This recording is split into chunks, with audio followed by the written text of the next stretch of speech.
Okay, well, another week is with us, and with it, we are going into the last full week of October. We got a few more days next week to end out the month, but coming into today, which is the week of the 20th, seasonality, very, very bullish. Heading into Halloween, I want to mention two quick things. Number one, when I look at what's on the board for ETFs, all of them that I see for this week are all on the bullish side. I wanted to also remind you that when you look at the ETFs, the biggest ones out there that I look at, both SPY, which is the S&P 500 Depository Receipt ETF, and the QQQ NASDAQ, that ETF, they are both 90% effective going back for 9 of the last 10 years. They're both averaging, if we were starting today and moving forward into mid-December, looking at about roughly a 4.5% return. That's annually. If we were to get into the S&P and get into the QQQs now and run them through the mid-December, again, last time we lost that this did not work was in 2018. The big takeaway there is that during that time, we were in a government shutdown, the longest one ever, which was 35 days. We're in a government shutdown right now. It's now I think the probabilities are above 40% that this one could last longer than 35 days and have a new record in terms of the government being shut down. But unlike 2018, this one doesn't seem to be having the same effect on the stock market. So, bullish. Now, take a look at the next thing I want to mention, which is looking at the VIX. You look at the VIX for a better part of the year-to-date high on the VIX, okay? When you look at this chart, we typically say when it's high, it's time to buy. When it's low, it's time to go. Well, the high was close to 60, and that was back in April, okay? And it took a good couple weeks in April to drop off a good bit of that, right? Peaks often occur in April and October. We saw our peak in April. Did we see our peak in October? It's very likely we did, because we peaked up near the high 20s last week, and then we came crashing down. And this was on Friday, where we went from about 28 down to 20. That is a remarkable move to the downside in terms of a peak to drop. Now, we've seen a bigger drop. We saw a huge drop in April earlier this year. That's a pretty big drop for October, considering where we were, which was our year-to-date lows in September, to the year-to-date highs, to the pullback that we saw here just last week. I also believe that is a very bullish sign. Now, looking at the big picture, the S&P 500, this is a daily chart from April to present. April, we were down around 475 on SPY. We hit highs of 675, close to 675, about a week and a half ago. And since then, we've been caught in this bit of a inside days and even an inside week when you look at the big move that happened.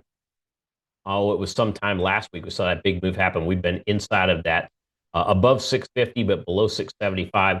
I say we break above 675 and we make a run to 700. This is a very bullish sign, seeing that the 38% retracement level from April to our highs is back down around 600. 50% takes us just above 575, and the 61.8% level, well, we're above 550. I'll call it 555 from here. We would need more than a 20% correction from today's levels for me to have a concern, right? But as long as we stay above 600, that long-term bull is intact. Putting all this together, I believe we see the likings of a bull run into the holiday season. Here's something else to look at. This is TLT. So if you're looking at TLT back in 2020, this is a chart that goes back to 2019 to the day, actually. 2020 was the highs we saw in TLT. That's when we were near zero for Fed fund rate. TLT was trading around 175 for the high. That dropped down and saw lower highs and lower lows. in 2021, 2022, 2023, and then finally we bottomed out near the end of 2023 when the Fed stopped thinking about raising rates, and they actually did it. And we saw that happening as the Fed funds rate was or the bonds were going down, Fed funds rate was going up. Currently sits at 4 to 4.25. And if the Fed continues to lower rates, because we're seeing this bottoming formation going on with TLT, this should be good news for bond buyers. This should also be good news for stocks. All right, take a look at UUP. Some interesting stuff going on here, which should confirm lower bond interest rates, higher bond prices. UUP double top from the COVID lows of 2020 to the October 2022 lows, which when we had really interesting move where there was a lot of buying going on in the U.S. dollar. And this is that UUP is a mix of looking at the U.S. dollar to foreign currencies. We double topped on that just late last year, right around the presidential election. From there, we've dropped down to the multi-year lows, down around 27. In fact, we bounced off 27 in May, July, and again in late September. Here we are at 27.75. If we break below 27, the next area of support is 24. That's a big move down, which would tell us that, and if you look at M2 money supply, which gets more and more prints on a regular basis, that could be forcing the U.S. dollar to drop.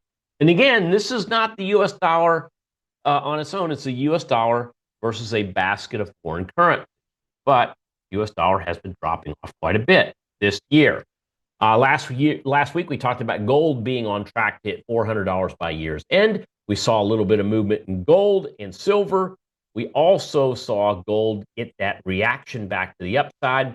I have a report that I'm going to be putting out real soon, along with a special webinar that I'm going to be doing, a deep dive, detailed outlook into gold, hard and digital assets. If you want my full gold outlook report and you want to be part of that, there's a QR code right now on the screen. Click on that QR code, or if you're watching this, you happen to be catching this on the recording, then you can click on the QR code, or you can look for the link to get that gold outlook right there.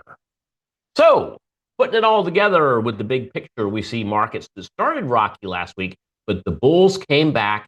They came back hard at the end of the week, especially the last hour of the day on Friday. The VIX made a huge drop, minimum 25% from the highs last week. This is also bullish. Option traders, still a little nervous, but the calming has begun.